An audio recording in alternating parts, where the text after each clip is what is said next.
Bismillahirrahmanirrahim. Ila hadratin Nabil Mustafa Sayyidina Muhammadin sallallahu alaihi wasallam wa ala alihi wa ashabihi wa azwajihi wa auladihi wa dzurriyyatil kiram.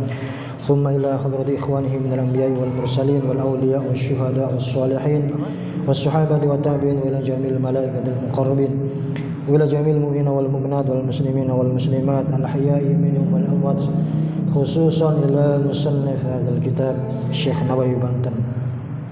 Al-Fatihah. A'udzu billahi minasy syaithanir rajim. Bismillahirrahmanirrahim. Alhamdulillahi rabbil alamin. Arrahmanir rahim. Maliki yaumiddin. Iyyaka na'budu wa iyyaka nasta'in.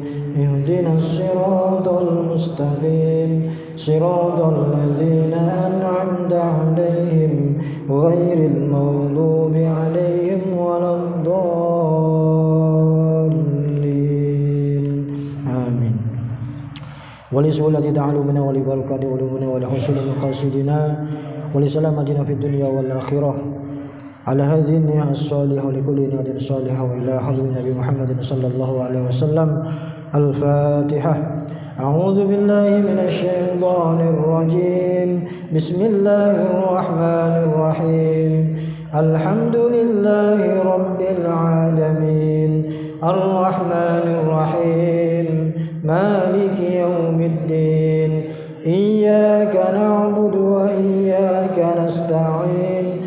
Ihdinas siratal mustaqim. Siratal ladzina an'amta 'alaihim ghairil maghdubi 'alaihim waladdallin.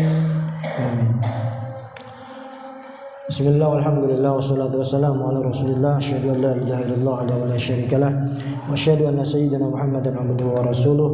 Qala rabbi shrah li sadri wa yassir li amri wahlul 'uqdatam min lisani yafqahu qawli. Rabbi zidni ilma warzuqni fahma. Allahumma inna na'udzubika min ilmin la yanfa' wa qalbin la yakhsha wa 'amalin la yurfa' wa du'ain la yusma'. Amin. Amma ba'd. Bapak-bapak hadirin yang dimuliakan Allah Subhanahu wa taala, alhamdulillah wa syukurillah, di malam-malam bulan yang mulia, bulan Muharram, Allah Subhanahu wa taala masih memberikan kenikmatan-kenikmatan kepada kita, nikmat iman, nikmat Islam, nikmat sehat wal afiyah, sehingga kita bisa melaksanakan sholat Isya berjamaah. Kemudian kita lanjutkan dengan bersama-sama mengkaji kitab tafsir yang ditulis oleh ulama kita, yaitu Syekh Nawawi Banten, yang insyaallah pada malam hari ini kita sampai pada surat Al-Alaq. Ya, jadi surat Al-Alaq yang diawalinya dengan bacaan Iqra bismi rabbikal ladzi khalaq. Ini nanti akan kita bahas, yang mudah-mudahan kehadiran kita di tempat yang mulia ini menjadi sebab lancarnya rezeki kita, menjadi sebab sehatnya badan kita, dan juga menjadi sebab selamatnya kita di dunia dan di akhirat. Amin ya rabbal alamin. Bapak-bapak yang dimuliakan Allah, surat Al-Alaq ini suratul Alaq wa tusamma suratul Qalam. Jadi ada yang menamakan surat Al-Alaq, ada juga yang menamakan surat Al-Qalam. Wa surat Iqra, ada juga yang menamakan surat Iqra. Jadi ada 3 nama. Menurut Syekh Nawawi Banten, surat Al-Alaq ini ada yang menamakan Al-Alaq, ada yang menamakan surat Al-Qalam, ada juga yang menamakan surat Iqra karena diawali dengan Iqra. Surat ini termasuk jenis surat Makkiyah, surat yang diturunkan sebelum Nabi hijrah. Jadi Makkiyah itu surat yang diturunkan sebelum Nabi hijrah. Nah, ngomong-ngomong masalah hijrah, ini kemarin kita baru pergantian tahun Hijriyah. Tahun Hijriyah ini diambil dari hijrahnya Rasulullah Sallallahu Alaihi Wasallam. Dan tahun Hijriyah ini dimulai itu sejak zaman Sayyidina Umar bin Khattab. Jadi bukan dari zaman Rasulullah, tapi dimulainya dari zaman Umar bin Khattab. Awal-awalnya itu kenapa ada timbul penamaan nama Hijriyah ini, tahun Hijrah ini, karena beliau ketika menerima surat dari gubernur Mesir namanya Amr bin As, ya. Jadi beliau menerima surat, tapi di surat itu nggak ada tanggal, nggak ada tahunnya. Nah, dari situlah akhirnya timbul ijtihad dari beliau supaya surat-surat ini ketahuan kapan dikirimnya, maka beliau mengumpulkan sahabat-sahabat yang lain supaya disegera dimulai dengan perhitungan tahun melalui dengan dimulainya dari apa juga melalui rapat juga, musyawarah juga. Apakah diambil dari lahirnya Nabi? Apakah diambil dari hijrahnya Nabi? Apakah diambil dari peristiwa Isra Mi'raj? Nah, itu juga melalui musyawarah ya yang dilakukan oleh sahabat-sahabat pada saat itu. Sebagaimana ketika mau membukukan Al-Qur'an, ya kan? Pernah saya sampaikan juga. Jadi Al-Qur'an ini juga dulunya zaman Rasulullah belum ada, masih tercecer di mana-mana. Ya, itu juga ijtihad Sayyidina Umar. Ya. Nah, jadi Sayyidina Umar ini memang banyak ijtihad yang beliau keluarkan, termasuk ya orang yang meminum khamr, yang meminum sering mabuk-mabukan itu dan sanksinya itu dicambuk 40 kali dera, 40 kali cambukan. Tapi oleh Sayyidina Umar dinaikkan 2 kali lipat, jadi 80 kali dera. Karena sudah banyak orang yang meremehkan. Jadi banyak ijtihad yang dilakukan oleh Sayyidina Umar ini, termasuk salah satunya adalah ya penamaan tahun Hijriah ini. Itu pun dimulainya dari kalau tidak salah tahun 16 Hijriah. Jadi sudah 16 tahun Hijrah, baru tahun 17-nya itu baru ditetapkan Hijriahnya. Itu. Jadi agak unik. Sama kayak seperti azan Jumat. Ya, zaman Rasulullah azan Jumat 1 kali. Zaman Sayyidina Abu Bakar 1 kali. Zaman Sayyidina Umar 1 kali juga. Tapi zaman Sayyidina Utsman ya azan 2 kali. Kenapa? Karena orang pada saat itu sudah banyak yang memeluk Islam dan wilayahnya lebih luas. Maka perlu dikumandangkan azan 2 kali. Maka ini yang sering juga saya sampaikan di masjid-masjid, karena saya melihat di Banten ini, di Serang termasuk juga sering saya lihat ketika azan itu biasanya suaranya dikeraskan. Tapi pas qomat malah dilirihkan, enggak dipakai mic-nya. Enggak tahu kalau di sini saya. Sama ketika azan Jumat, azan pertama suaranya dikeluarkan, tapi azan kedua tidak malah. Termasuk qomatnya juga tidak. Padahal mestinya pakai mic aja. Kenapa? Karena supaya tadi itu orang-orang yang barangkali dia tidak mendengar azan yang pertama, dia bisa mendengar azan yang kedua. Atau orang-orang yang tidak dengar azan ketika waktu sholat, dia mendengar qomatnya. Ya, gitu. Orang-orang zaman sekarang nggak begitu, Pak. Ya, jangankan dipanggil oleh Allah, ya dipanggil dipanggil sekali, dipanggil beberapa kali pun nggak akan datang dia. Ya kan, makanya masjidnya kosong terus. Ya. Jadi makanya ada ulama, ada kiai yang bilang begini, khusyuk itu seperti apa sih? Jadi zaman sekarang itu khusyuk nggak usah tinggi-tinggi. Udah kalau dengar azan langsung datang ke masjid itu udah khusyuk itu. Karena dia sudah sudah mendatangi panggilan Allah. Ya, kalau khusyuk yang sesungguhnya berat. Kita sholat harus khusyuk, benar-benar memahami artinya, maknanya yang kita baca. Susah, Pak, zaman sekarang ini. Kita mau datang aja ketika azan itu udah bagus itu. Zaman sekarang ini, ya. Jadi Hijriah ini itu dimulainya sudah 17 tahun baru diadakan rapat pertemuan untuk menentukan segera dimulainya tahun Hijriah. Ini awalnya seperti itu dulu. Ya, jadi banyak ijtihad yang memang belum ada pada zaman Nabi, tapi karena ada kemaslahatan maka dilakukan oleh para sahabat. Ya, sama ketika Al-Quran ini mau dibukukan itu Sayyidina Abu Bakar nggak berani, Pak.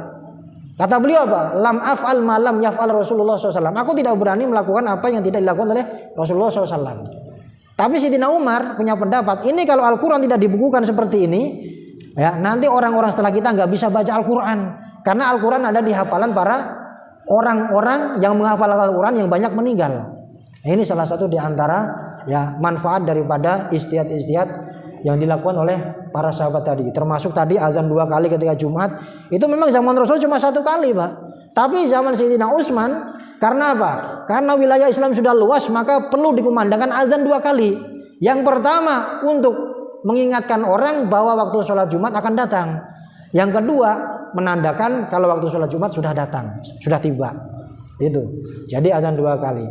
Maka kalau menurut saya masalahnya sebaiknya masjid-masjid itu mengumandangkan azan, baik yang pertama ataupun yang kedua ketika azan Jumat, sebaiknya tetap pakai mic saja. Termasuk ketika qomat juga dikumandangkan. Takutnya ada yang ketiduran, Pak. ketiduran, dia nggak dengar adzan pertama, yang nggak dengar adzan yang kedua, ya kan? Istrinya nggak kebangunin karena nggak tahu, ya kan?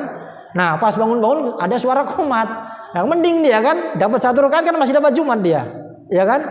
Jadi Jumat itu kalau kita masih menemui 1 rakaat itu masih bisa melaksanakan, sudah dihitung 1 waktu sholat Jumat. Kecuali kalau kita sudah misalkan di rakaat kedua tapi sudah i'tidal, maka kita harus wajib mengulang sholat duhur kita karena sudah ketinggalan. Jadi paling tidak kita menemui rakaat yang kedua tapi imamnya masih ruku, itu kita masih dapat Jumatan itu. Tapi ini sebenarnya juga sudah keterlaluan seperti ini. Karena apa? Karena malaikat itu ketika imam sudah naik mimbar, khatib sudah naik mimbar, itu malaikat itu sudah menutup catatan amalnya. Jadi yang siapa yang datang nggak dicatat lagi itu udah itu. Itu hadisnya sahih, Pak. Ya, ini hadis sahih ini. Makanya jangan kita menyepelekan waktu sholat Jumat. Makanya diantaranya ya kita siap-siap suruh motong kuku, kemudian mandi, ya kan? Mandi itu dimulainya kalau Jumat itu dari subuh. Tapi kalau Idul Fitri, Idul Adha itu mulai dari tengah malam jam 12 malam. Itu sudah boleh. Tapi kalau Jumat mulai subuh. Nah, yang lebih afdol sebelum berangkat ke masjid itu lebih afdol.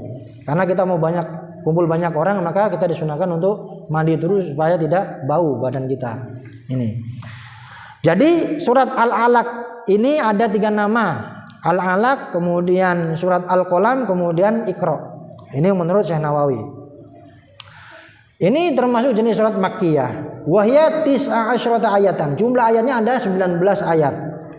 Nah, termasuk ini nanti di akhirnya itu kan ada bacaan wasjud waqtarib. Kita disuruh untuk sujud dan mendekatkan diri kepada Allah Subhanahu wa taala. Nah, ketika kita membaca ayat-ayat atau surat-surat yang ada bacaan perintah sujud tilawah seperti ini, walaupun ketika dalam sholat maka disunahkan untuk sujud tilawah namanya. Ya. Terus bagaimana? Ini kan bacaannya ada di penghujung surat nih. Apakah nanti ketika sudah bangun dari sujud, imam membaca surat lagi? Apa tidak usah? Nah, kalau ingin supaya makmum yang lain ini supaya sudah berdiri semua, sebaiknya baca surat lagi aja walaupun pendek. Nanti baru ruku, ya kan gitu. Kan sujud tilawah ketika sholat itu kan wasjud waqtarib kan, ini kan belum ruku nih. Langsung sujud 1 kali namanya sujud tilawah, ya. Kemudian setelah selesai baru bangun lagi. Nah, itu sebaiknya imam sebelum ruku itu sebaiknya baca surat lagi walaupun suratnya pendek.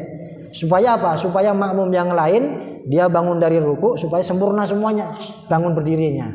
Itu. Ya.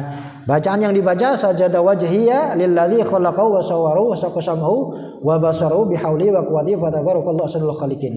Ini bacaan sujud tilawah. Sajada wajhiya, aku bersujud, ya, aku mensujudkan wajahku lilladzi kepada zat, kepada Allah, khalaqahu yang menciptakannya, wa sawwarahu dan yang menjadikannya, wa syaqasamahu wa basarahu dan juga yang membuka mata dan juga telinga, bihauli wa quwwati fa tabarakallahu ahsanul khaliqin. Ini bacaan sujud tilawah. Jadi atau begini, kalau kita nggak baca sujud tilawah itu bisa ganti dengan membaca al-baqiyatus sholihat.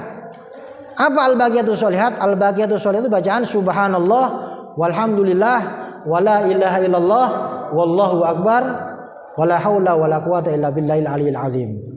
Nah, ini namanya al-baqiyatus sholihat. Jadi Bapak misalkan baca surat yang ada disunahkan untuk sujud tilawah, kita nggak sujud nggak apa-apa, tapi kita ganti dengan bacaan tadi itu subhanallah walhamdulillah wala ilaha illallah wallahu akbar wala haula wala quwata illa billahil aliyil azim. Ini juga bisa menjadi ganti sebagai pengganti sholat sunnah tahiyatul masjid.